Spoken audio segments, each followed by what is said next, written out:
এই মেয়ে, তুমি এত নিষ্ঠুর কেন? সেই প্রথম দিন তুমি আমার দিকে এক নজরও তাকাওনি। আমি সেই দিন তোমার চোখের গভীরতা মাপার জন্য বিদ্বেষ করে বসেছিলাম। খুব বড় ভুল করেছো তুমি। এই শাস্তি তো তোমাকে পেতেই হবে। কঠিন শাস্তি, কঠিন থেকে কঠিনতর শাস্তি। আর সে শাস্তি হলো, আমি তোমাকে আমার ভালোবাসার শিকল দিয়ে বেঁধে রাখবো। তখন তুমি বুঝবে এই মানুষটাকে অবহেলা করার শাস্তি কত ভয়ানক হতে পারে। আজ বিয়ে বাড়িতে তুমি যখন কালো রঙের শাড়ি পরেছিলে, জানো তখন আমার অবস্থা কেমন হয়েছিল? জানবে কি করে? তুমি তো নিষ্ঠুর। তোমার সাজ সব কিছু আমাকে দিশাহারা করে দিয়েছিল।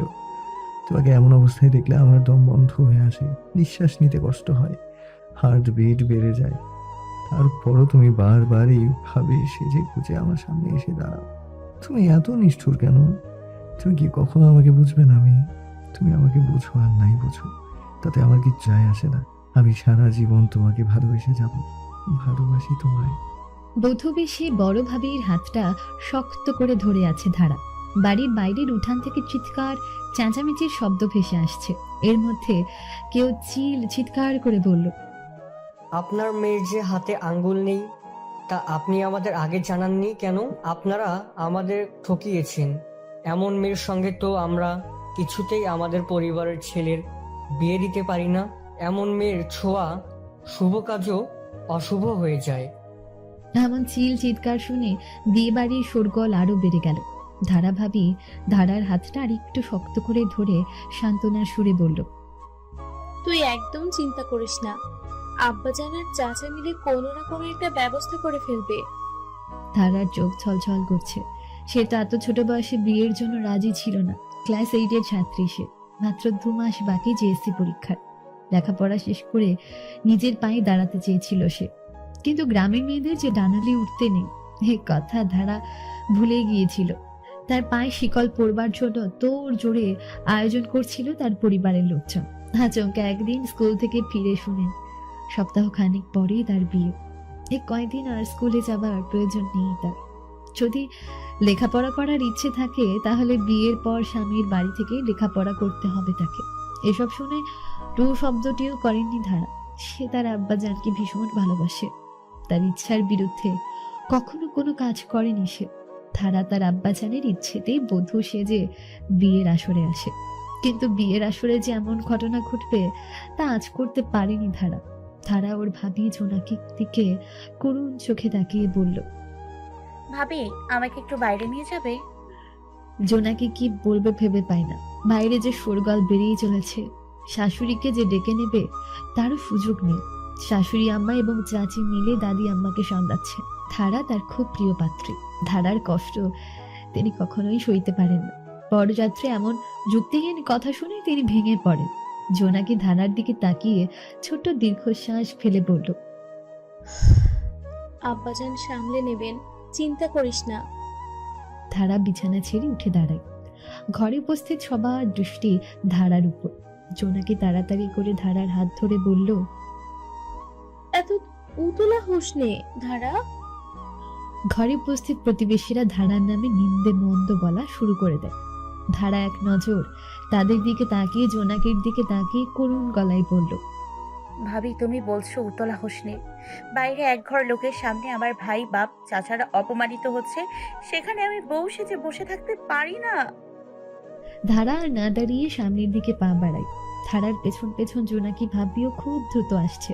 দরজার সামনে দাঁড়িয়ে বাড়ির বাইরের পরিস্থিতি দেখে পা থিজায় ধারার। জোনাকি ধারাকে দাঁড়িয়ে থাকতে দেখে ধারার পেছন থেকে উকি দিয়ে বাড়ির উঠোনে তাকায়। ধারার আব্বাজান মাথায় নিচু করে একটা চেয়ারে বসে আছে। চাচা আর ধারার বড় ভাই বরের বাবাকে বোঝানোর চেষ্টা করছে। ধারার ছোট ভাই অভি বরের হাত ধরে কাকুতি মিনতি করছে। ধারা 2 পায়ে এগিয়ে যায় ও ছোট ভাইয়া কি বলছে শোনার জন্য। মতিন ভাইয়া, আপনার মতো শিক্ষিত ছেলেগুলোকে এমন কথা শোভা পায় না। মানছি আমার বোনের হাতে সমস্যা আছে, আপনারা তো কয়েকবার এসে ওকে দেখে গেছেন। তাহলে বিয়ের আসরে এমন কথার কি কোনো মানে হয়? আপনারা আপনাদের মতো বলে দিলেন যে বিয়ে হবে না, একবার আমাদের কথা চিন্তা করলেন না? মতিন মিনমিন করে বলল, তোমার কথা মানলাম, কিন্তু শরীরের অঙ্গে সমস্যা আছে এমন কাউকে বিয়ে করা আমার পক্ষে সম্ভব নয়। অভি গোল গোল চোখ করে তাকায় মতিনের দিকে। এতক্ষণ যেন কোনো নির্বোধ গাধাকে বোঝানোর চেষ্টা করেছে।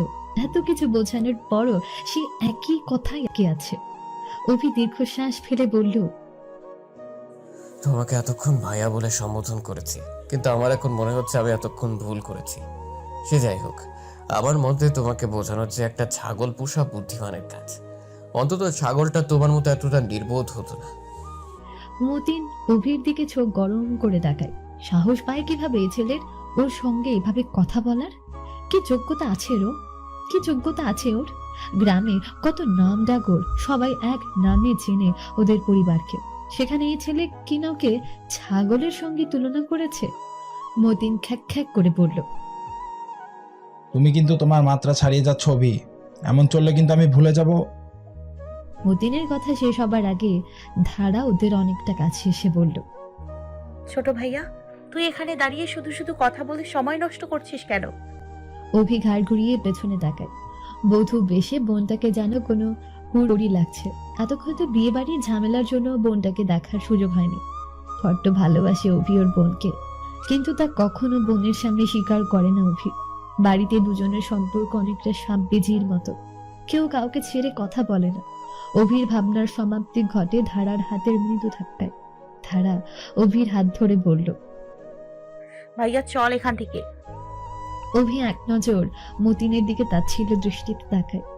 অনেক কিছু বলতে ইচ্ছে করছে এই মতিন নামক ছেলেটাকে, আবার কিছু ভেবে থেমে যায়। মেরুদণ্ডহীন প্রাণীর সঙ্গে কথা বলার কোনো মানে হয় না। অভি ধারার সামনে দাঁড়িয়ে ওদের ভাবিকে বলল, ভাবি, তুমি ধারা নিয়ে বাড়ির ভিতরে যাও, আমরা এদিক সামলে নেব।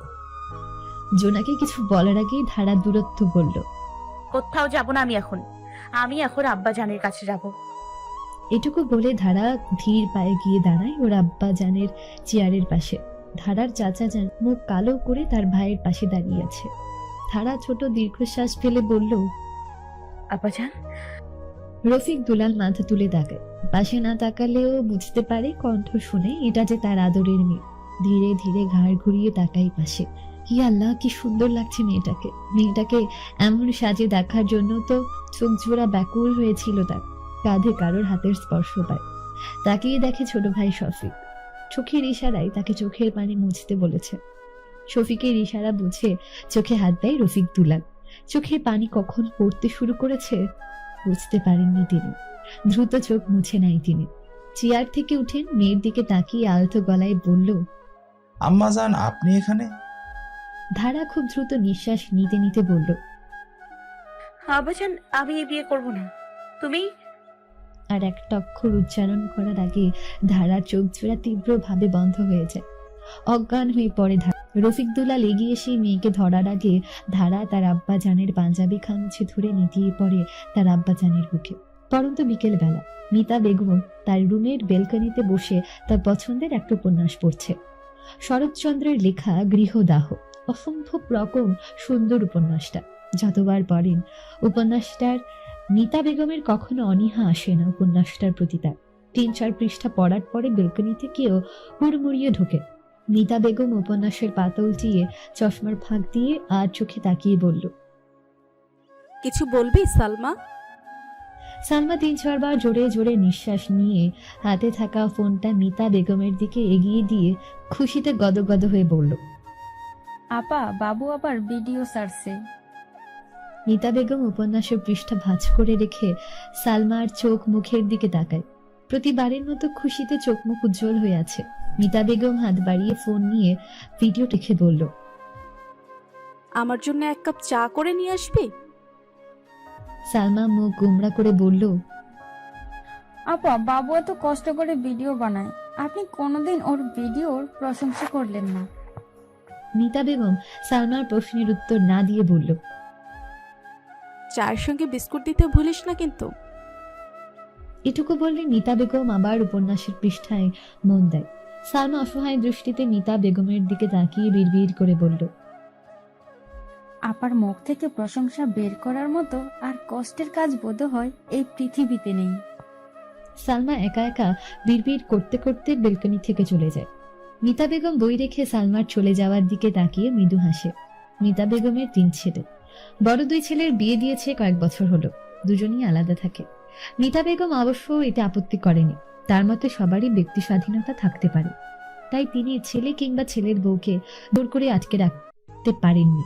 ছোট ছেলে জুনাইদ ইভান, তাকে নিয়ে মিতা বেগমের যত স্বপ্ন। ইভান ইতালিতে থাকে। বর্তমানে Ivan university of Trento engineering নিয়ে পড়াশোনা করছে। ইভান হলো মিতা বেগমের বাবু। ইভান সোশ্যাল মিডিয়ায় কোনো ভিডিও আপলোড করলে সালমা নিয়ম করে তাকে দেখাবে, তার মুখ থেকে প্রশংসা শোনার অপেক্ষায় বসে থাকবে। কিন্তু মিতা বেগমের বক্তব্য সব প্রশংসামুখী করতে নেই, কিছু প্রশংসা আচরণের মধ্যে বুঝে নিতে হয়। মিতা বেগম এখন দিন গুনছে কবে তার ছোট ছেলের লেখাপড়া শেষ করবে আর কবে তিনি তার ছোট ছেলের জন্য নিজের পছন্দ অনুযায়ী বৌমা নিয়ে আসবেন এই বাড়িতে। ধারা অচেতন হয়ে পড়ে আছে বিছানা। ধারার বিছানার পাশে দাঁড়িয়ে দুই একজন প্রতিবেশী নিন্দাজনক কথাবার্তা বলছে। অভি ডাক্তার নিয়ে রুমে ঢুকতে দুই একটা কথা ওর কানে আসে। ওখানে দাঁড়িয়ে চেঁচিয়ে বলল, আমার বোনকে নিয়ে আর একটা খারাপ কথা বললে আমার থেকে খারাপ আর কেউ হবে না। আমার বোনের হাতের সমস্যা তো আর জন্মগত নয়। দাদা যান যে বছর মারা গিয়েছেন সে বছর ওর হাতের সমস্যা দেখা দিয়েছে। ভালো উন্নত মানের চিকিৎসা করালে ওর হাত ঠিক হয়ে যাবে। এ নিয়ে আপনাদের এত মাথা ব্যথা কিসের? আমাদের বোন আমরা বুঝে নেব। আপনাদের যদি নিন্দামন্দ করা হয়ে থাকে তাহলে আপনারা এখন আসতে পারেন। প্রতিবেশীরা অভির দিকে তাকিয়ে মুখ বাঁকিয়ে রুম থেকে বেরিয়ে যায়। অভি চোখ বন্ধ করে ছোট্ট নিঃশ্বাস ফেলে। ডাক্তারের দিকে তাকিয়ে বলল, আপনি আসুন চাচা, পরীক্ষা নিরীক্ষা করে দেখুন তো আমার বোনটার কি হয়েছে। কথা বলতে বলতে হঠাৎ করে অজ্ঞান হয়ে পড়ে যায়, আপনি একটু ভালো করে দেখুন ওকে। ডাক্তার গিয়ে ধারার বিছানার পাশে বসে। ধারার আম্মা ওর মাথার পাশে বসে সামনে হাত পাখা দিয়ে বাতাস করে যাচ্ছে। ফাঁকে আঁচলের কোণ দিয়ে চোখের পানি মুছলেন তিনি। ধারার আম্মা ডাক্তারের দিকে তাকিয়ে বলল, দেখুন না ডাক্তার সাহেব, আমার একমাত্র মেয়েটার কি হলো? ও যে এবারের কলিজার টুকরা, ওর কিছু ভালো মন্দ হয়ে গেলে সবাই পাগল হয়ে যাবে। ধারার আম কথা শুনে অভি ধমকের সুরে বলল, উফ আম্মা, তুমি একটু চুপ করবে? ডাক্তার চাচাকে তার কাজ করতে দাও। ওদের কথার মাঝে ডাক্তার ধারার হাত টিপে নাড়ি পরীক্ষা করছেন। এর মধ্যে ধারার ভাবি জোনাকি আর ধারার মেজ মামি এসে দাঁড়ায় অভির পাশে। রুমের হালচাল দেখে জোনাকি তার শাশুড়ি আম্মার দিকে তাকিয়ে উদ্বেগ হয়ে পড়ল। আম্মা, ওদিকে তো দাদি আম্মাকে আব্বাজান সামলাতে পারছে না, তিনি বারবার ধারাকে দেখতে চাইছেন। ধারার আম্মা জোনাকির কথা শুনে আবার ফুপিয়ে কাঁদতে কাঁদতে বলল, বৌমা, তুমি গিয়ে দেখো না তোমার দাদি আম্মাকে সামলাতে পারো কিনা। এদিকে ধারার এই অবস্থা, ওকে ফেলে আমি এখান থেকে যাই কি করে? জোনাকি ছোট্ট নিঃশ্বাস ফেলে বলল। আমি দেখছি আম্মা। জোনাকি ঘুরে দরজার দিকে হাঁটতে শুরু করলে হঠাৎ দরজার ডাক্তারের কথা শুনে পা থামিয়ে পেছনে ঘুরে তাকায়। ডাক্তার চাচা প্রেসক্রিপশনটা অভির দিকে বাড়িয়ে দিয়ে হাসি মুখে বলল, অভি, চিন্তার কোনো কারণ নেই, ধারামা একদম ঠিক আছে। আসলে সারাদিন আজ খালি পেটে ছিল, তার উপরে অতিরিক্ত চিন্তায় জ্ঞান হারিয়েছে। কয়েক ঘন্টার মধ্যে জ্ঞান ফিরে আসবে ধারামায়ের। আর প্রেসক্রিপশনে যে ওষুধ 3টের নাম লিখেছি তার সপ্তাহ 2 খাওয়ালেই ধারামায়ের শরীরের দুর্বলতা কেটে যাবে আশা করি। অভি চিন্তার মাঝে হালকা হেসে বলল, ধন্যবাদ ডাক্তার চাচা, আপনি একটু পাশের একটু রুমে আসুন, দাদি আম্মাকে দেখে যাবেন। ডাক্তার চাচা তার ব্যাগপত্র তুলে বলল, আচ্ছা চলো। অভির সাথে ডাক্তার চাচা রুম থেকে বেরিয়ে যায়। সাথে সাথে বেরিয়ে যায় জোনাকি এবং ধারার মামি। ধারার আম্মা তার শাশুড়ির কাছ থেকে শুনেছে বংশের 3 পুরুষের ঘরে নাকি কোনো মেয়ে সন্তান জন্মায়নি। ধারা 3 পুরুষ পরে ওদের ঘর আলো করে জন্ম নিয়েছে। এ বাড়ির সকলের কলির টুকরা ধারা, ওর বিন্দু পরিমাণ কষ্ট কেউ সহ্য করতে পারে না। ধারার আম্মা এসব ভাবতে ভাবতে ধারার মুখে আলতো করে হাত বুলিয়ে দিচ্ছে। সারাদিনের উত্তপ্ত করা গরমের শেষে সাঁঝের আলোয় মৃদু বাতাস মনকে একদম শীতলতম করে দেয়। মিতা বেগম তার ছাদে লাগানো গাছে পানি দিতে দিতে সাঁঝের বেলা পরিবেশ উপভোগ করছে। এত বড় বাড়িতে থাকার মতো আছে 2টা মানুষ। মাঝে মাঝে মিতা বেগম একা একা ভাবে, সালমা যদি তার সঙ্গে এ বাড়িতে না থাকতো তাহলে হয়তো সে এতদিনে বাক শক্তিহীন হয়ে যেত। মিতা বেগমের স্বামী ছিলেন একজন মস্ত বড় ব্যবসায়ী। তিনি তার পছন্দ অনুযায়ী বড় 2 ছেলের বিয়ে দিয়েছিলেন। মিতা বেগম এই অঞ্চলের হাই স্কুলে শিক্ষকতা করতেন। মিতা বেগম শিক্ষকতা করার জন্য শ্বশুর বাড়ি থেকে বেশ সাপোর্ট পেয়েছেন। সব থেকে বেশি সাপোর্ট করেছেন তার শ্বশুর শাশুড়ি এবং স্বামী, বড় ছেলে জুনায়েদ জুয়েল, মেজ ছেলে জুনায়েদ লাবি, আর তার সব থেকে প্রিয় সন্তান তার ছোট ছেলে জুনায়েদ ইভান। কতই না হাসি খুশিতে ভরপুর ছিল তাদের সংসারটা। ধীরে ধীরে এক এক করে সবকিছু অতীত হয়ে যায়। এসব ভেবে দীর্ঘশ্বাস ফেলে মিতা বেগম। গাছগুলোতে পানি দেওয়া শেষ হলে পাশে রাখা প্লাস্টিকের চেয়ারে বসে নিখুঁত চোখে তাকায় গাছগুলোর দিকে। গোলাপ গাছটায় কয়েকটা মরা ডাল দেখা দিয়েছে। সালমাকে বলতে যাবে এগুলো পরিষ্কার করতে। মিতা বেগম চেয়ার থেকে উঠে দাঁড়ায়। ধীর পায়ে হেঁটে গিয়ে দোলনায় বসে মিতা বেগম। এই দোলনার সাথে হাজারো স্মৃতি তার। প্রিয় মানুষটার সঙ্গে কত রাত জেগে জ্যোৎস্না বিলাস করা, ছেলেগুলোর না খাওয়ার বাহানা ধরলে এখানে বসে গল্প করে ওদের খাইয়ে দেওয়া। মিতা বেগমের ভাবনার সমাপ্তি ঘটে কারো হুড়মুড়িয়ে তার পাশে এসে দাঁড়ানোতে। তাকিয়ে দেখে সালমা দাঁড়িয়ে আছে। কিছু বলতে চাইছে, কিন্তু জোরে জোরে নিঃশ্বাস ওঠানামার কারণে বলতে পারছে না। কোনো মতে নিজেকে সামলে নিয়ে হাতে থাকা ফোনটা মিতা বেগমের দিকে এগিয়ে দিয়ে জোরে জোরে নিঃশ্বাস নিতে নিতে বলল, জুয়েল বাবা, ফোন। এটুকু বলে আবার হাঁপাতে শুরু করে সালমা। সেই বসার ঘর থেকে দৌড়ে ছাদে এসেছে। এতবার চারটিখানি কথা না। তার উপরে সালমার বয়স হয়েছে। মিতা বেগমের থেকে কয়েক বছরের ছোট হবে সালমা। মিতা বেগম সালমার অবস্থা বুঝতে পেরে হাত বাড়িয়ে ফোনটা নেয়। ফোনের স্ক্রিনে তাকিয়ে দেখেন তার বড় ছেলে জুয়েল ফোন করেছে। চোখের ভুজোড়া আপনা আপনি কুচকে আসে মিতা বেগমের। বেশ কয়েকদিন হয়েছে তার বড় ছেলের সঙ্গে তার কথা হয় না। আজ কি মনে করে ফোন দিল? এসব ভাবতে ভাবতে ফোনটা কানের কাছে নাই মিতা বেগম। কিছুক্ষণ চুপ থাকার পরে মিতা বেগম বলল, হ্যালো। ওপাশ থেকে জুয়েল খুবই ধীর গলায় বলল। আসসালামু আলাইকুম আম্মু, কেমন আছো তুমি? না চাইতেও মিতা বেগমের ঠোঁটে তাচ্ছিল্য হাসি ফুটে ওঠে। মিতা বেগম উত্তরে বলল, ওয়ালাইকুম আসসালাম, আলহামদুলিল্লাহ ভালো আছি। তা তোমরা কেমন আছো? জুয়েল হালকা সুরে বলল। আমরাও ভালো আছি। তা তোমার জুয়েলের কথা সম্পূর্ণ করতে না দিয়ে মিতা বেগম মৃদু স্বরে বলল, আমার দিনকাল কেমন যাচ্ছে তা জানার জন্য তুমি আমাকে ফোন করনি, তা আমি বেশি জানি। যে কথা বা কারণে জন্য ফোন করেছো সে কথা বলে ফোন রাখো।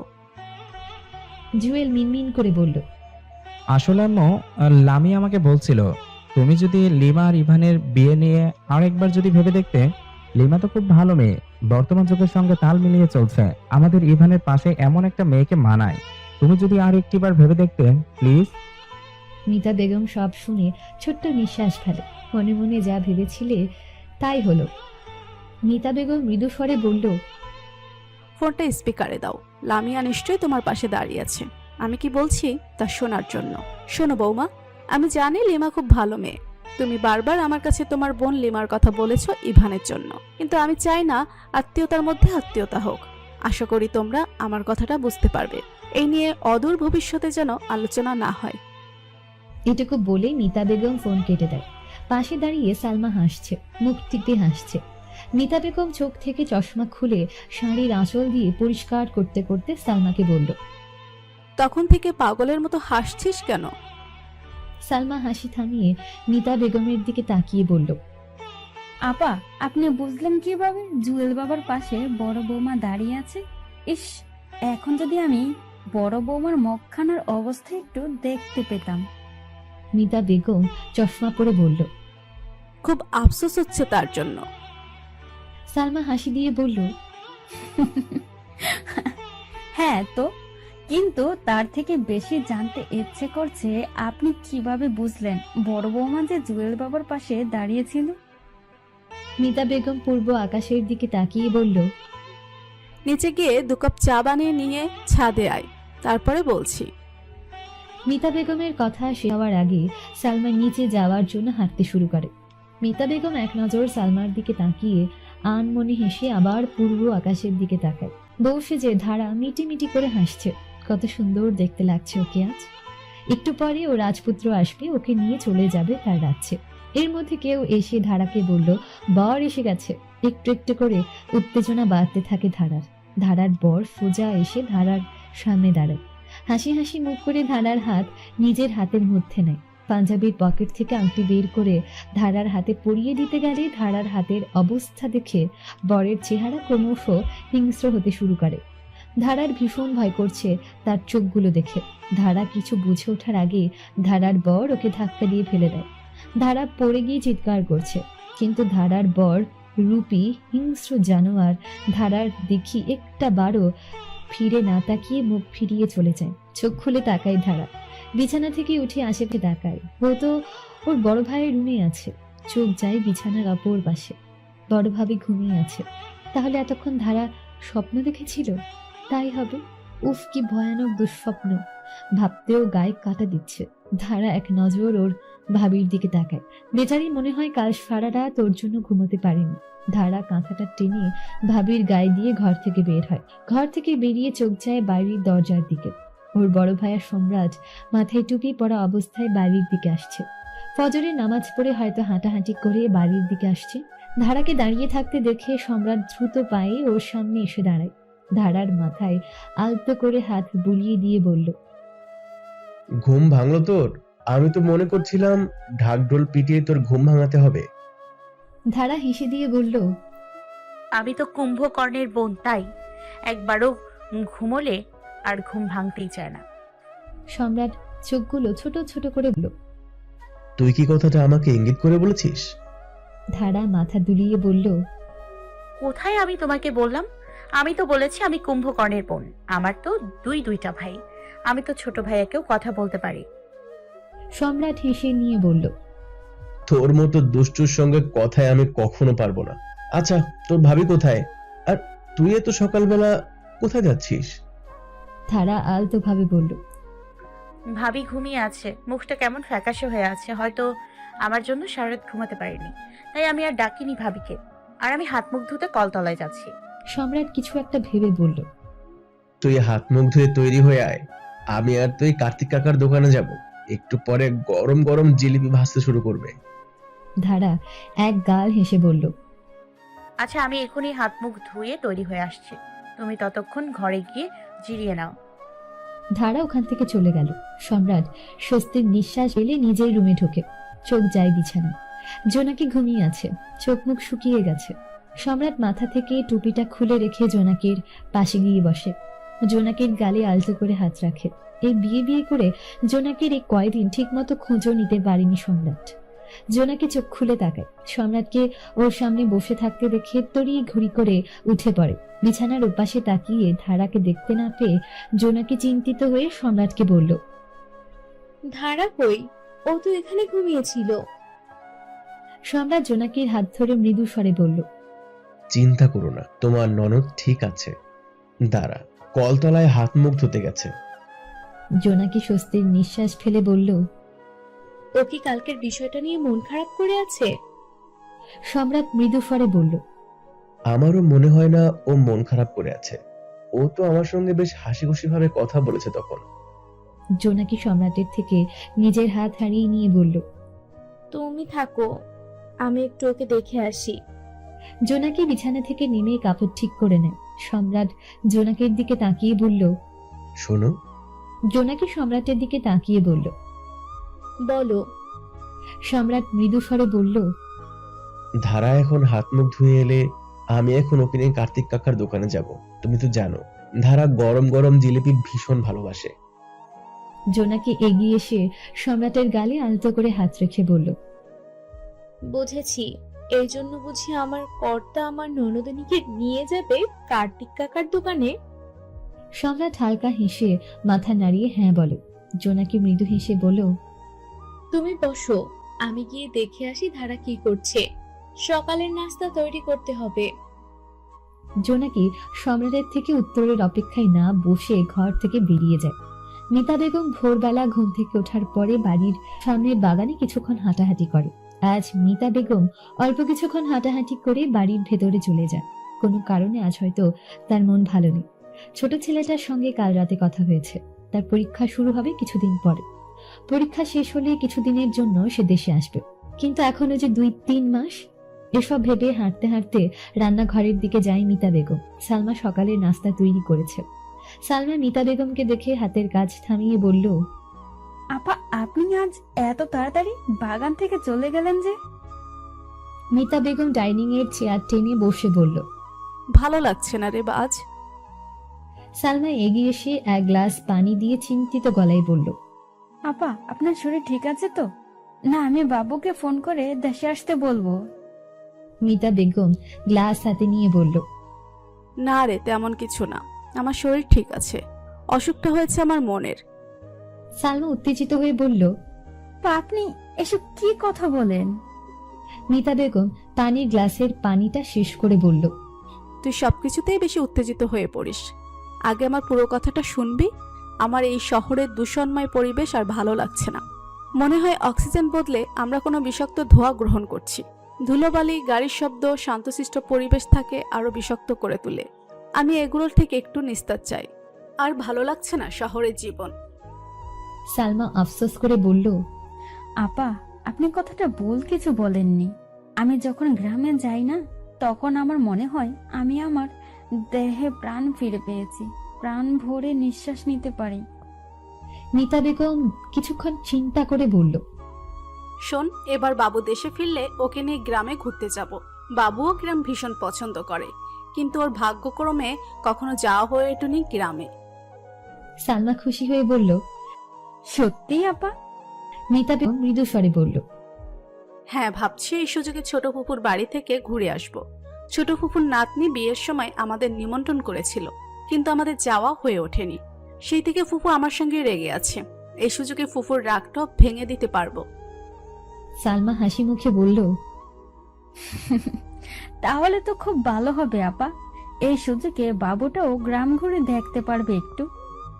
মিতা বেগম মৃদু স্বরে বলল, তার সময় মতো দেখা যাবে। তুই আমাকে খবরের কাগজটা দিয়ে 1 কাপ চা দে। সালমা তাড়াতাড়ি করে বলল, এখনই দিচ্ছি আপা। ধারা আর সম্রাট হাঁটতে হাঁটতে ওদের কার্তিক কাকার দোকানের সামনে এসে হাজির হয়। সম্রাট কার্তিক কাকাকে দেখে বলল, ও কার্তিক কাকা, কার্তিক কাকা, তোমার জিলিপি ভাজা হলো? দোকানের ভেতর থেকে কার্তিক বেরিয়ে এসে ওদের দেখে হাসি মুখে বলল, আরে আজ 2 ভাই বোন একসাথে আমার দোকানে, তা অভিকে নিয়ে এলে না? সম্রাট দোকানের একটা টুলে বসে বলল, ওই কুম্ভকর্ণের কথা আর বলো না তো কার্তিক দাদা। এত বেলা হয়ে গেছে আর ও এখনো পড়ে পড়ে ঘুমাচ্ছে। ওর জন্য অপেক্ষা না করে আমি আর ধারা তোমার দোকানে চলে এসেছি গরম গরম জিলাপি খেতে। কার্তিক কাকা এক গাল হেসে বলল, তোমরা বসো, এখানে আমি তোমাদের জন্য জিলাপি নিয়ে আসছি। কার্তিক কাকা যাওয়ার আগে ধারা মৃদু স্বরে বলল, তুমি যদি আজকের গরম গরম জিলাপি ভাজা না দিয়ে গতকালের জিলাপি ভাজা দাও, তাহলে তোমার খবর আছে, এই বলে দিলাম তোমায়। কার্তিক কাকা জোরে হেসে দিয়ে বলল, তুই এখনো ঠিক ছোটবেলার মতোই আছিস। তোকে গরম জিলাপি না দিলে রেগে গিয়ে বলতি আমার খবর আছে। সঙ্গে তো প্রতিবার তোর একটা সাকরেট থাকতো, সে তোর থেকেও বেশি চঞ্চল। তুই এখন বস তোর ভাই পাশে, আমি তোর জন্য গরম জিলাপি ভাজা পাঠিয়ে দিচ্ছি। কার্তিক কাকা দোকানের ভেতর চলে গেল। ধারা ঠোঁটে হাসি ফুটিয়ে ওর ভাইয়ার পাশে বসে পড়ে। হাঁটতে হাঁটতে বাড়ির সামনে এসে দাঁড়ায় ধারা আর সম্রাট। ধারা বাড়ি থেকে বের হবার সময় অতটা খেয়াল করেনি, কিন্তু বাড়িতে ফেরার সময় চোখ জোড়া যায় বাড়ির দরজায়। এখনো সাজানো বাড়ির বাইরের দিকটা। দীর্ঘশ্বাস ফেলে ধারা সম্রাটের দিকে তাকিয়ে বলল, এখানে আর কতক্ষণ দাঁড়িয়ে থাকবো ভাইয়া, চলো বাড়ির ভেতরে যাই। সম্রাট ধারার এমন নিজেকে সামলে নেওয়া দেখে মৃদু হেসে বলল, চল। ধারা সম্রাটের আগেই বাড়ির ভেতরে ঢুকে যায়। বাড়িতে ফেরার পথে পাড়া প্রতিবেশীর কয়েকজন আড়চোখে ওদের দিকে তাকিয়েছিল। কেউ কেউ তো ওদের দেখে জোরে জোরে ওদেরকে ইঙ্গিত করে কথা বলেছে। এসব ভাবতে ভাবতে সম্রাট বাড়ির ভেতর ঢুকে। ধারা বাড়িতে ঢুকে সোজা রান্নাঘরে চলে যায়। ধারা জানে এই সময় বীর সবাই রান্নাঘরে খাবার টেবিলে থাকে। ধারাকে রান্নাঘরে আসতে দেখে সবাই ওর দিকে তাকায়। ধারা কাউকে কিছু না বলে ওর আব্বা জানের পাশের চেয়ারে বসে পড়ে। এতক্ষণে লুকিয়ে রাখা জিলিপির প্যাকেট বের করে টেবিলের উপর রাখে। ধারা ওর ভাবিকে ডাক দিয়ে বলল, ভাবি একটা প্লেট দিয়ে যাও তো, ভাইয়া গরম গরম জিলাপি কিনে দিয়েছে। ধারার কথা শুনে ধারার দাদি আম্মা বলল, ও সতীন, তুই কি একা একা এগুলো খাবে? আমারে একখানাও দিবি না? ধারার মুখ বাঁকা করে বলল, দেখো বুড়ি, আমার এই জিলিপিতে একদম নজর দেবে না। কই ভাবি, কোথায় গেলে তুমি? একটা প্লেট দিয়ে যাও এখানে। জোনাকি প্লেট নিয়ে আসতে আসতে বলল, আরে বাবা, এই তো আমি। আর এই নে তোর প্লেট। ধারার দাদি আম্মা মন খারাপের অভিনয় করে বলল, লোকে ঠিকই কয় সতীনের ঘর করার থেকে বিয়ে না করা ঢের ভালো। কি এমন চাইছি আমি? একটু জিলিপি তো দিলে কি এমন ক্ষতি হতো সতীনের? এই দুঃখে আমি রাখুম কোথায়? ধারা চোখগুলো ছোট ছোট করে ওর দাদি আম্মার দিকে তাকিয়ে বলল, আর অভিনয় করতে হবে না, এই জিলিপিগুলো আমি তোমার জন্য এনেছি। বাবা গো বাবা, কি অভিনয়! আমার যদি ক্ষমতা থাকতো তাহলে আমি তোমাকে যাত্রা দলের খলনায়িকা করে দিতাম। খুব নামডাক হতো তোমার, সেই সাথে আমাদেরও একটু নামডাক হতো। চিন্তা করে দেখো বুড়ি, আমি বা ভাইয়ারা রাস্তা দিয়ে যাওয়ার সময় সবাই বলতো, ওই দেখো বিখ্যাত কুখ্যাত যাত্রা দলের খলনায়িকা লায়লার নাতি নাতনিরা যাচ্ছে। ধারার কথা শেষ হওয়ার আগেই সবাই হাসতে শুরু করে। ধারার দাদি আম্মা রাগী চোখে ওর দিকে তাকিয়ে ধারার আব্বাজানকে বলল, এই রফিক, তুই তোর এই বান্দর মেয়েটাকে কিছু বলবি না। আমাকে বলে কিনা আমাকে বিখ্যাত কুখ্যাত যাত্রা দলের খলনায়িকা করবে। রফিক দুলাল ঠোঁটে ঠোঁট চেপে হাসি থামানোর চেষ্টা করে বলল। আম্মা জান, আপনি এসব কি বলছেন? ধারা ওর আব্বাজানকে চুপ করে দিয়ে বলল, আব্বাজান, তুমি চুপ করে আমার কথা শোনো। একবার চিন্তা করে দেখো, তুমি আর চাচা যান একসাথে দোকানে যাচ্ছ। তোমাদের দেখে যদি পাড়া প্রতিবেশীরা বলতো, ওই দেখো বিখ্যাত কুখ্যাত যাত্রা দলের খলনায়িকার লায়লার 2 ছেলে হেঁটে যাচ্ছে, তখন তোমাদের মধ্যে। ধারা ওর কথা শেষ করার আগে ধারার চাচা যান বিষম খায়। কোনো মতে পানি খেয়ে কাশতে কাশতে বলল, ধারামা, এবার তুই থাম না।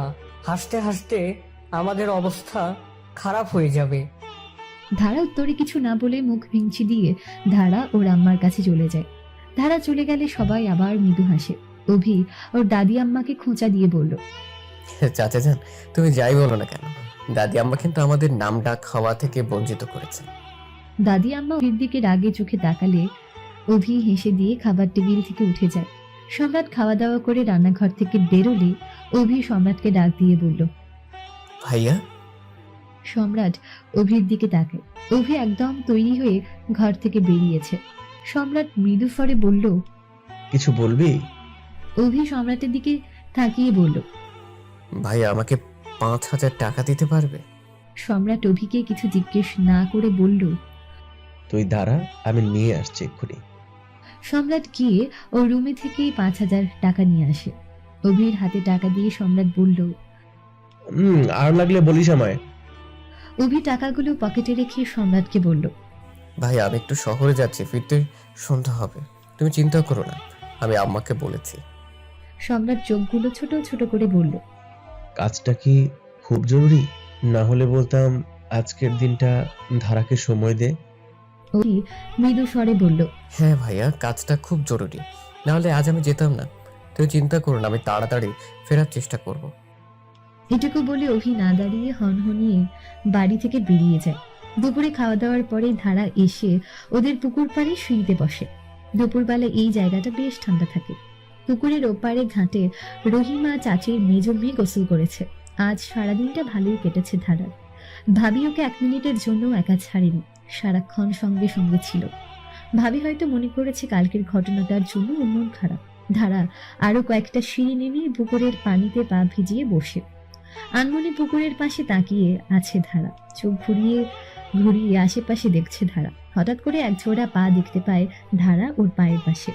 মুখ তুলে তাকিয়ে দেখে জোনাকি ভাবি ওর পাশে বসে আছে।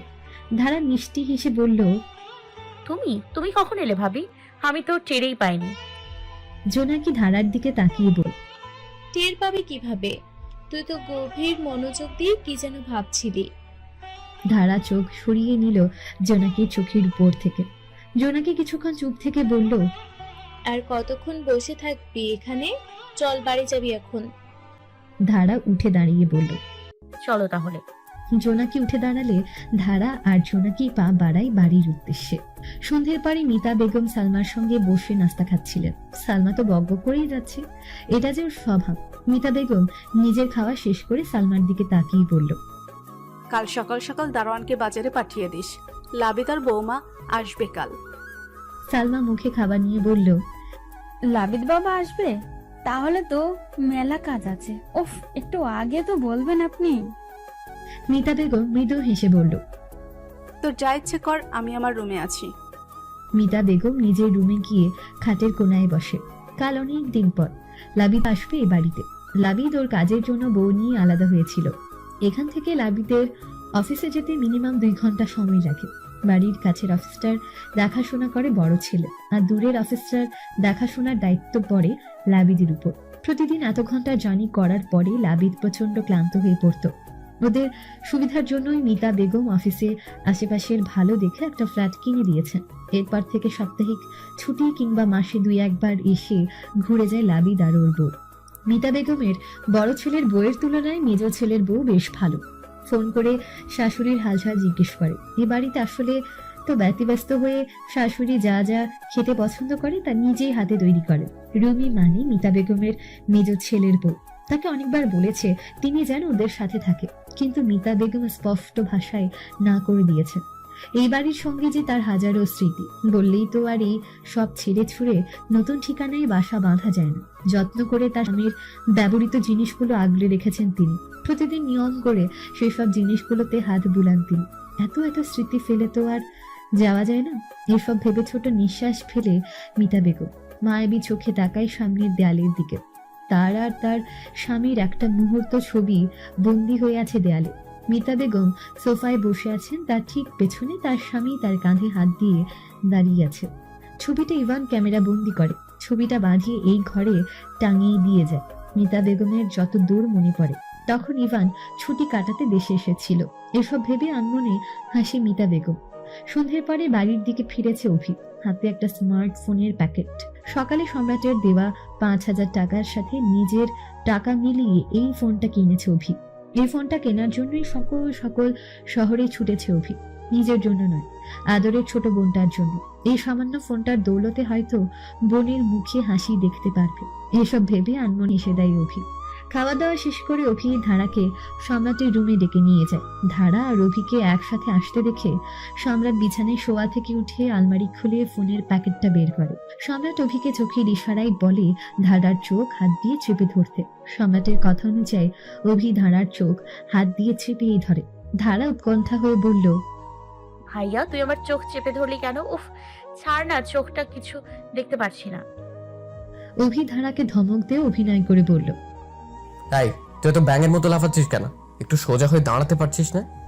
ধারা কপট রাগ দেখিয়ে বলল, তুই আমাকে ধমক দিচ্ছিস? তোর এত বড় সাহস, তুই আমাকে ধমক দিচ্ছিস? বড় ভাইয়া তুমি দেখতে পাচ্ছ না এই ছাগলটা আমাকে ধমক দিচ্ছে? ওদের কথোপকথনের মধ্যে জোনাকি এসে রুমে ঢোকে। ওদের এমন খুনসুটি দেখে জোনাকি চুপ করে রুমের কোনায় দাঁড়ায়। সম্রাট ধারা এবং অভিকে থামিয়ে দিয়ে বলল, অভি, তুই ওকে নিয়ে এদিকে আয়। ও ধারাকে নিয়ে ধীরে ধীরে হেঁটে ওকে বিছানার এক কোণে বসিয়ে দেয়। ধারার চোখ থেকে হাত সরাতে সরাতে বলল, আমি এখন তোর চোখের উপর থেকে হাত সরিয়ে দিচ্ছি, তো খবরদার এখন একদম চোখ খুলবি না। আমি আর ভাইয়া যখন তোকে চোখ খুলতে বলবো তখন তুই চোখ খুলবি। ধারা মুখ বাঁকিয়ে বলল, হয়েছে হয়েছে, তোকে আর ঢং করতে হবে না। যা করার তাড়াতাড়ি কর, না হলে কিন্তু আমি এক্ষুনি চোখ খুলে দিব।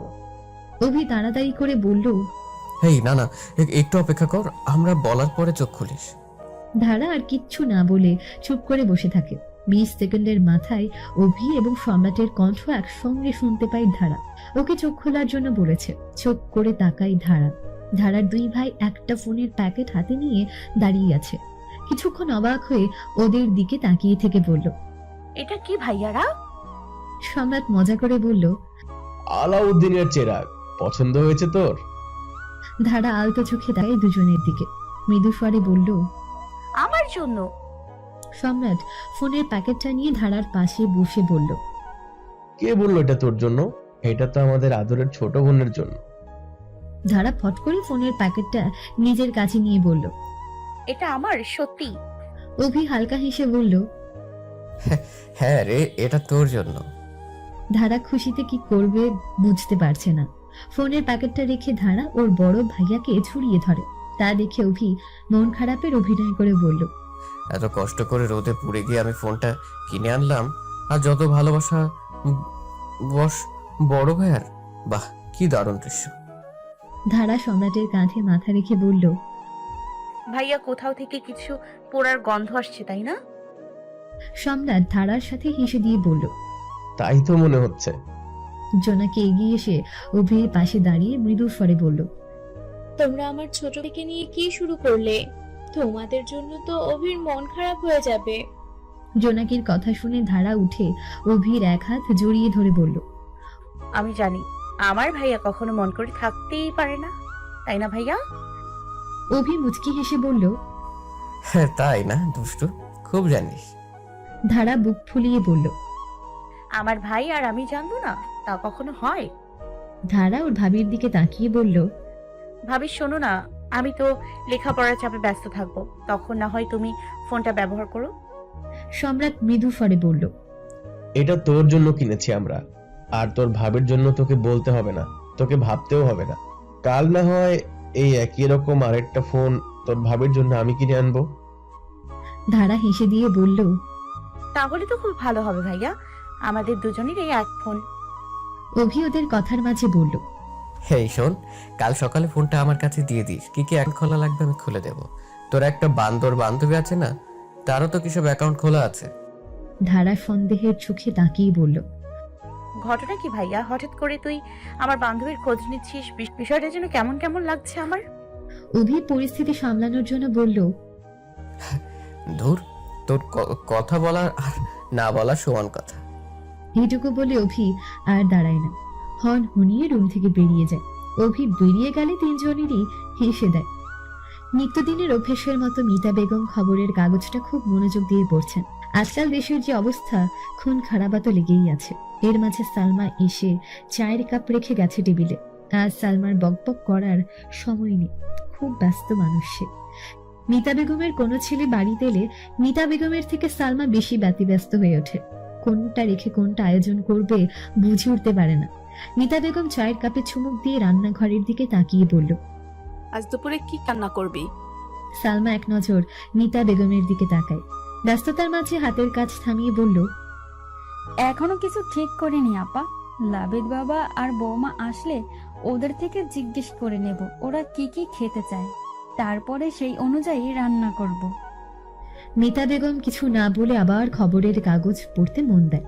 কিছু সময় পরে কলিং বেল বাজলে সালমা হাতের কাছে রেখে তড়িয়ে ঘুরে গিয়ে দরজা খুলে লাবিদ আর তার বউ এসেছে। দুজনেই সালমা বেগমকে দেখে মৃদু হাসে। রুমি সালমাকে জড়িয়ে ধরে বলল, কেমন আছো আন্টি? সালমা হাসি মুখে বলল, আমি ভালো আছি, তোমরা কেমন আছো? আর এখনো বাইরে দাঁড়িয়ে আছো কেন? আসো আসো, ভিতরে আসো। দুজনের ভেতরে ঢুকে লাবিদ সোজা গিয়ে ওর আম্মুর পায়ে হাত দিয়ে সালাম করে বলল, কেমন আছো আম্মু তুমি? তোমাকে এত শুকনো শুকনো লাগছে কেন? ঠিক মতো খাওয়া দাওয়া করো না তো? ছেলের এমন হাজারো অভিযোগ শুনে মিতা বেগম মৃদু হেসে ছেলের গালে হাত দিয়ে বলল, আলহামদুলিল্লাহ, আমি একদম ভালো আছি বাবা। তুই আমাকে অনেকদিন পর দেখছিস তো, তাই শুকনো শুকনো মনে হচ্ছে। কিন্তু তোর চেহারা এমন হাল করেছিস কেন? লাবিদ ফ্লোরে হাঁটু গেড়ে বসে ওর আম্মুর কোলে মাথা রেখে বলল। ও কিছু না আম্মু। লাবিদের পেছন থেকে রুমি একটু উঁচু গলায় বলল, আম্মু, তুমি তোমার ছেলের কথা কিন্তু একদম বিশ্বাস করবে না। সারাদিন শুধু কাজ আর কাজ, না নিজের যত্ন নেবে না আমাকে একটু সময় দিবে। এই 2 সপ্তাহ 3 সপ্তাহ ধরে জানো তার রুটিন কি ছিল আম্মু? ভোর 6টা কিংবা 6:30টার মধ্যে বাসা থেকে বেরিয়ে যাবে আর ফিরবে রাত করে। কোনো দিন তো রাত 1টা 2টা বাজিয়েছে তোমার এই গুণধর ছেলে। মিতা বেগম তার ছেলের কান আলতো ভাবে ধরে বলল, এইসব আমি কি শুনছি তোর নামে? তুই জানিস তো আমি সব পছন্দ করি না। তাহলে? লাবিদ কাঁদো কাঁদো গলায় বলল, আম্মু তুমি আমার কথাটা তো শুনবে। আমাদের কোম্পানি সাইডের কাজের জন্য ভাইয়া আমাকে যেতে বলেছিল, এজন্যই তো রুটিনের হেরফের হয়েছে। মিতা বেগম ছেলের কান ছেড়ে দিয়ে বলল, আমি যেন আর কখনো শুনি না কাজের জন্য বৌমাকে সময় দিচ্ছিস না। তোর বাবার কাছে সবার আগে ছিল তার ফ্যামিলি, তারপরে ছিল কাজ। কথাটা সবসময় মাথায় রাখবি বাবা। ফ্যামিলি তোর প্রথম দায়িত্ব, না হলে একসময় দেখবি তোর কাজ তোর আপন হয়ে গেছে আর ফ্যামিলি তো পর হয়ে গেছে। সবার আগে ফ্যামিলিকে প্রায়োরিটি দিতে হবে। লাবিদ নিজের কান ধরে বলল। সরি, আমি আর কখনো এমন করব না। মিতা বেগম লাবিদের কপালে চুমু দিয়ে বলল। এই তোমার ভালো ছেলের মতো কথা। রুমি এসে মিতা বেগমের পায়ে হাত দিয়ে সালাম করে বলল। কেমন আছো আম্মু তুমি? মিতা বেগম রুমির দিকে তাকিয়ে মৃদু স্বরে বলল। আলহামদুলিল্লাহ ভালো আছি মা, পরে কথা হবে, আগে গিয়ে তোমরা দুজন গিয়ে ফ্রেশ হয়ে এসো। মিতা বেগমের কথা মতন লাবিদ আর রুমি চলে যায় ওদের রুমে ফ্রেশ হওয়ার জন্য। রফিক দুলার অশান্ত মন নিয়ে শুয়ে আছে বিছানায়। বিছানার এপাশ ওপাশ করে চোখের পাতা এক করতে পারছেন না তিনি। দুপুরবেলার পরে দোকানে কাজ না থাকায় বাড়ি ফিরেছেন তিনি। কিছুক্ষণ শুয়ে থেকে আবার উঠে বসেন তিনি। এটুকু বয়সে তার ছোট্ট মেয়েটার জীবনে কত কিছু হয়ে গেছে। বাড়ির সবাই চেষ্টা করেছে ওকে হাসি খুশি করার, কিন্তু হয়তো ওর মনে সব সময়ের জন্য একটা চাপা কষ্ট থেকেই যাবে। হয়তো তার ছোট মনে দারুণভাবে দাগ কেটেছে ওই দিনের ঘটনা। বিয়ে নিয়ে তো সব মেয়েরই কত জল্পনা কল্পনা থাকে, আর সেই বিয়েতে যদি অনাকাঙ্ক্ষিত কোনো ঘটনা ঘটে, তাকে কি সহজে মন থেকে মুছে ফেলা যায়? যায়, কোনো মতেই যায় না। সব সময় একটা দুঃস্বপ্নের মতো তাড়া করে বেড়ায়। তার উপরে পাড়া প্রতিবেশী আত্মীয় স্বজনদের কত লাঞ্ছনা গঞ্জনা শুনতে হবে ওকে। হয়তো কখনো প্রতিবাদ করতে পারবে, আবার হয়তো পারবে না। এক অদ্ভুত সমাজে বাস করি আমরা, তাই না? নতুন বিয়ে করার পরে যদি দুর্ভাগ্যক্রমে সেই বাড়িতে কোনো দুর্ঘটনা ঘটে থাকে, তাহলে সে দোষ নতুন বউয়ের। নতুন বউ অপয়া ও শুভ, তার অশুভ ছায়ার জন্য বিপদ নেমে এসেছে তাদের সংসারে। বিয়ে বাড়ি থেকে যদি যৌতুকের জন্য বরপক্ষ বর তুলে নিয়ে যায়, তাহলে সেখানেও দোষ মেয়েটার। বড়ই আজব সমাজ। এই সমাজে পান থেকে চুন খসলেই সব দোষ মেয়েদের।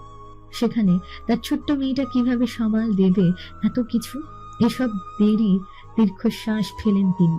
এর মধ্যে তার স্ত্রী শাপলা এসে ঘরে ঢুকলো। এক নজর তার স্বামীর দিকে তাকিয়ে বলল, আপনি কি কোনো বিষয় নিয়ে চিন্তিত? অনেকক্ষণ ধরে খেয়াল করছি আপনি কিছু ভাবছেন। রফিক দুলাল ছোট্ট দীর্ঘ নিঃশ্বাস ফেলে বলল, মেয়েটার কথা ভাবছি, কি থেকে কি হয়ে গেল মেয়েটার জীবনে। শাপলা এসে রফিক দুলালের পাশে বসে আহত গলায় বলল, তা আপনি ঠিকই বলেছেন। আমি তো চিন্তায় রাতে দু চোখের পাতা এক করতে পারিনি। কখনো কি বিয়ে দিতে পারবো আমরা আমাদের মেয়েটাকে, যে একটা বাজে পরিস্থিতির শিকার হয়েছি আমরা। রফিক দুলাল আফসোস করে বলল, কেন যে আমি সেই দিন ঘটকের কথা শুনতে গেলাম, তাহলে আর আজ আমাদের এই দিনটা দেখতে হতো না।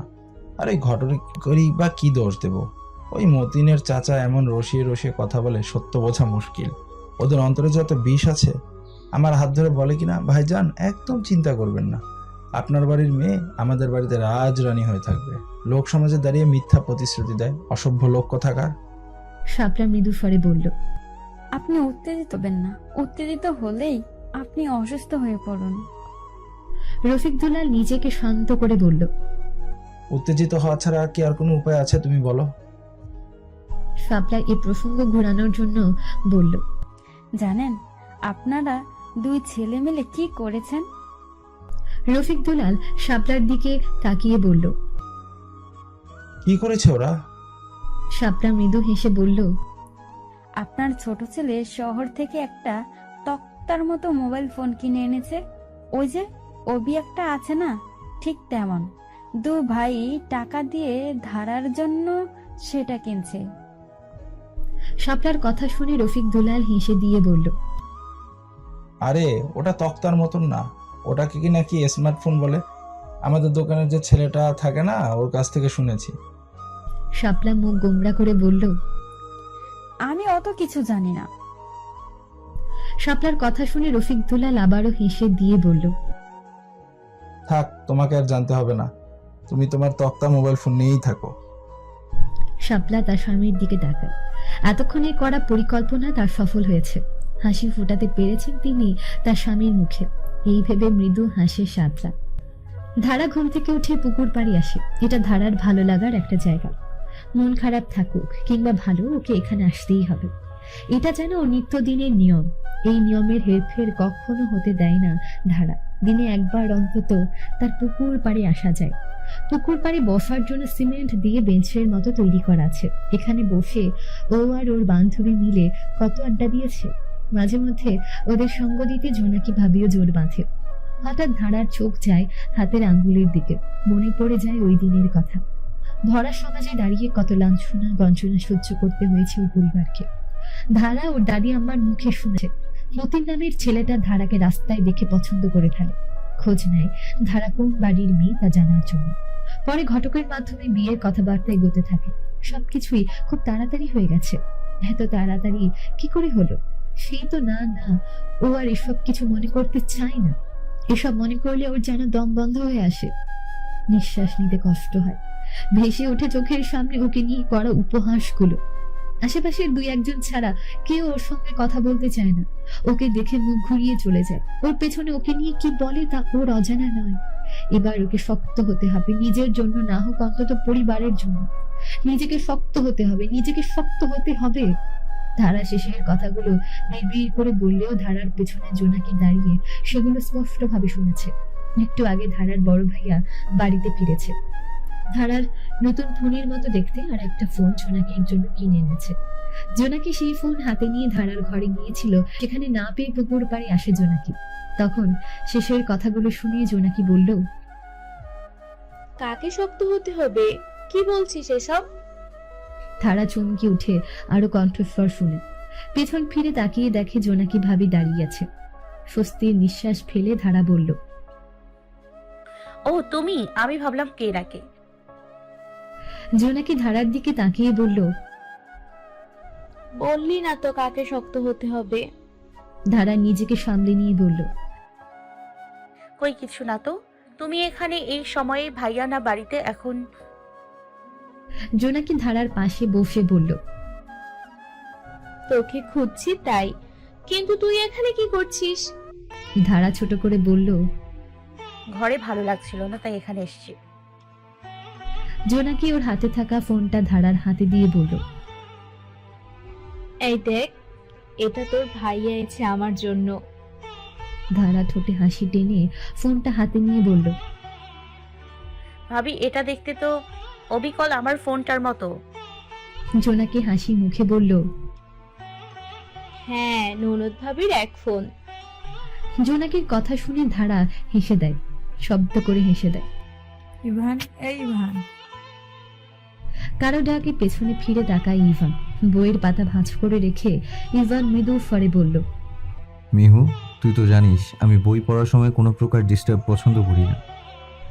মিহু ইভানের কথায় পাত্তা না দিয়ে বলল, রাখতো তোর বই পড়া।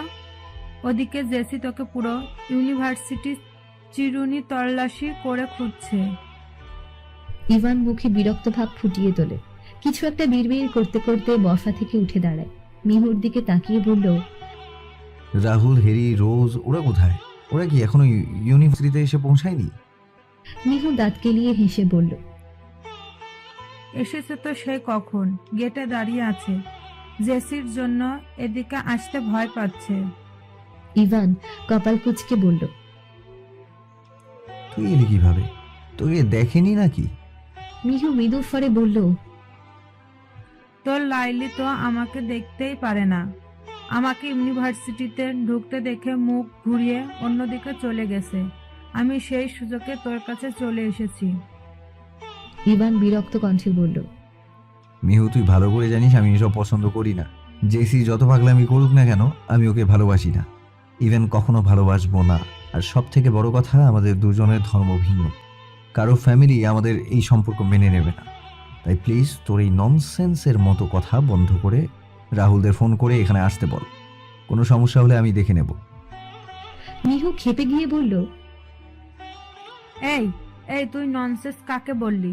তুই দাঁড়া, ওদের আগেও ফোন করে দেই, তারপর তোকে আমি দেখাচ্ছি মজা।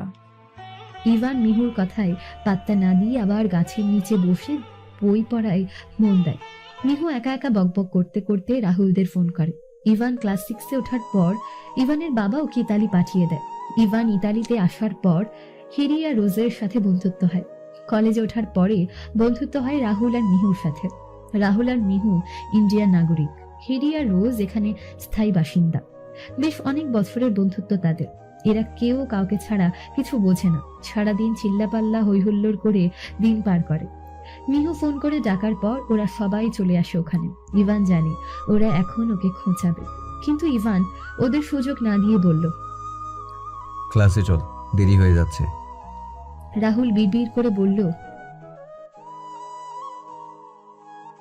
ইভান আর চোখে রাহুলের দিকে তাকিয়ে বলল, আমার নামে নিন্দা হয়ে গেলে এবার ক্লাসে যাওয়া যাক। ইভান কার উত্তরের অপেক্ষা না করে ক্লাসের দিকে হাঁটা শুরু করে। রাত 8টা বাজে। মিতা বেগম তার ছেলে এবং ছেলের বউকে সঙ্গে বসে আড্ডা দিচ্ছে। সালমা গেছে রাতের খাবার তৈরি করতে। আড্ডার মাঝে হঠাৎ করে লাবিদ বলল, আম্মু, আমি তোমাকে এখন কিছু বলবো, তুমি কি তা করবে? মিতা বেগম সন্দেহের চোখে তাকিয়ে বলল। ঘটনা কি বলতো? লাবিদ দুষ্টুমি হেসে বলল। আরে দেখোই না কি করে। লাবিদ ফোন বের করে কিছুক্ষণ পর বলল, হাই ইভান, কেমন আছিস তুই? ইভানের নাম শুনে মিতা বেগম আর রুমি চোখ বড় বড় করে লাবিদের দিকে তাকায়। এখন যে লাবিদ কি করতে চাচ্ছে তা খুব ভালো করে জানে মিতা বেগম আর রুমি। আজ হয়তো কুরুক্ষেত্র বাঁধবে এই বাড়িতে। চুপ করে ঘরের এক কোণে বসে আছে ধারা। চোখ দুটো ছলছল করছে, যেন যে কোনো সময় বৃষ্টি নামবে এমন অবস্থা। খুব তীব্রভাবে ধারা সে বৃষ্টিতে আটকে রেখেছে। ধারা চায় না এই বৃষ্টির ফোঁটাগুলো মাটিতে আছড়ে পড়ুক। বিকেলবেলা ধারা ওর ভাবির সাথে হাঁটতে হাঁটতে বাড়ির সামনে রাস্তায় গিয়েছিল। সেখানে দেখা হয়েছিল ওদের ক্লাসের একটা মেয়ের সাথে। মিনু বলল ওদের ক্লাসে অনেকগুলো নোট ইতিমধ্যে দেওয়া হয়ে গেছে। ধারা যদি যায় তাহলে ওর থেকে সেগুলো সংগ্রহ করতে পারবে। তাছাড়া পরীক্ষার তো আর বেশি দিন বাকি নেই। মিনুর কথা শুনে ধারা মনে মনে একটু স্বস্তি পায়। বিয়ে নামক উটকো ঝামেলার জন্য অনেকদিন সে পড়ার টেবিলে ধারে কাছে যেতে পারেনি। এবার তো তাকে পড়তে হবে। তার জন্য নোটগুলো তার প্রয়োজন। ধারাদের বাড়ি 2 বাড়ি পরে মিনুদের বাড়ি। ধারা সময় নষ্ট না করে সন্ধ্যের পরে ওর আম্মাকে বলে মিনুদের বাড়িতে চলে যায়। মিনুদের বাড়ির রোনে দাঁড়িয়ে মিনুকে ডাকার আগেই নিচু স্বরে চেঁচামেচি শব্দ পায় ধারা। 2 পা এগিয়ে বাড়ির দিকে গেলে শুনতে পায় মিনু মা মিনুকে গালমন্দ করেছে। শব্দগুলো ঠিক এমন ভেসে আসছিল, তুই ওই অপয়া মাইয়াডারের লগে রাস্তার খাড়ে কিসের কথা কইছ? মিনু উত্তরে ছোট করে বলল। মিনুর মা তেতে উঠে বলল, পড়া নিয়ে কথা কইছি, খবরদার তোরে যেন আর ওই মাইয়ার লাগে না দেহি, তাইলে তোর একদিন কি আমার একদিন, মনে রাখিস কথা খান। এটুকু শুনে ধারা ধীর পায়ে হেঁটে মিনুদের বাড়ির বাইরে চলে আসে। বুকে তীব্র যন্ত্রণা দিয়ে ধীর পায়ে হেঁটে বাড়ি ফিরে আসে। বাড়ির লোকজনের আড়ালে ধারা নিজের ঘরে চলে আসে। তখন থেকে চুপ করে বসে আছে ধারা। ধারা তো মনে মনে আন্দাজ করেছিল ওকে ভবিষ্যতে এমন হাজারো পরিস্থিতির শিকার হতে হবে। তাহলে এত কষ্ট হচ্ছে কেন ওর অবস্থা অনেকটা বিনা দোষে দোষী হবার মতো। কি সুন্দর আমাদের সমাজ ব্যবস্থা। কার দোষ সেটা পরখ করে না দেখে আঙ্গুল তুলতে সবাই ব্যস্ত হয়ে পড়ে। কারো আসার শব্দ ধারা সোজা হয়ে বসে। জোনাকি ভাবি এসেছে। জোনাকি ভাবি দরজায় দাঁড়িয়ে বলল, তুই কখন বাড়ি ফিরেছিস? আমরা তো কেউ টেরই পেলাম না। ওদিকে আম্মা তোর জন্য চিন্তা করছে। ধারা হাসার চেষ্টা করে বলল, আমি যখন বাড়ি ফিরেছি তখন তোমরা কেউ উঠোনে ছিলে না, তাই আমাকে দেখতে পাওনি। জোনাকি ধারার চোখে মুখের অবস্থান দেখে সন্দেহের গলায় বলল, মেনুর থেকে নোটগুলো এনেছিস? আর তোর চোখ মুখের অবস্থা এমন কেন? কিছু হয়েছে তোর? ধারা মৃদু হেসে বলল, না গো ভাবি, নোটগুলো আনতে চাইনি, মাঝ রাস্তা থেকে ফিরে এসেছি। জোনাকি চোখগুলো ছোট ছোট করে বলল, কেন? মাঝ রাস্তা থেকে ফিরে এলি কেন? ধারা মাথা নিচু করে বলল, মাথাটা খুব ব্যথা করছিল তাই। জোনাকি মৃদু চিৎকার করে বলল, আর সেটা তুই আমাকে এখন বলছিস? চুপ করে শুয়ে থাক, আমি এক্ষুনি তেল নিয়ে আসছি, তোর মাথায় মালিশ করে দেব, আরাম পাবি। এটুকু বলে জোনাকি হনহনিয়ে রুম থেকে বেরিয়ে যায়। ধারা ওর ভাবির যাওয়ার দিকে তাকিয়ে ছোট্ট নিঃশ্বাস ফেলে। ভাবির কথা মতো বিছানায় শুয়ে পড়ে। ইভান ইউনিভার্সিটি থেকে ফিরে ক্লান্ত শরীরে ঘুমিয়ে পড়েছিল। ইদানিং খুব ধকল যাচ্ছে ওর উপর দিয়ে, আর মাত্র 2 মাস বাকি পরীক্ষার। সব মিলিয়ে দম ফেলার সময় পায় না ইভান। 2-3 বার ফোনে রিংটোনের শব্দ ইভান ঘুম ঘুম চোখে ফোনের স্ক্রিনে দেখায়। ছোট ভাইয়া হোয়াটসঅ্যাপে ফোন করেছে। ইভান ঘুমন্ত অবস্থায় ফোন রিসিভ করে ঘুম ঘুম কণ্ঠে বলল। হ্যালো। লাবিদ মৃদু স্বরে বলল, হাই ইভান, কেমন আছিস তুই? ইভান ঠোঁটে হাসি ফুটিয়ে বলল, আলহামদুলিল্লাহ, আমি একদম ভালো আছি ভাইয়া। তোমরা সবাই কেমন আছো? ভাবি কেমন আছে? ভাবি কোথায়? লাবিদ চোখগুলো ছোট ছোট করে বলল, আমাকে তো কখনো এমনভাবে জিজ্ঞেস করিস না আমি কেমন আছি, কোথায় আছি, কিন্তু ভাবির বেলায় তো সব কিছু পয়েন্ট টু পয়েন্ট জিজ্ঞেস করছিস। সত্যি করে বলতো তুই কি আমার ভাই নাকি রুমের? লাবিদের কথা শুনে ইভান হেসে দেয়, শব্দ করে হেসে দেয়। লাবিদের কথা শুনেই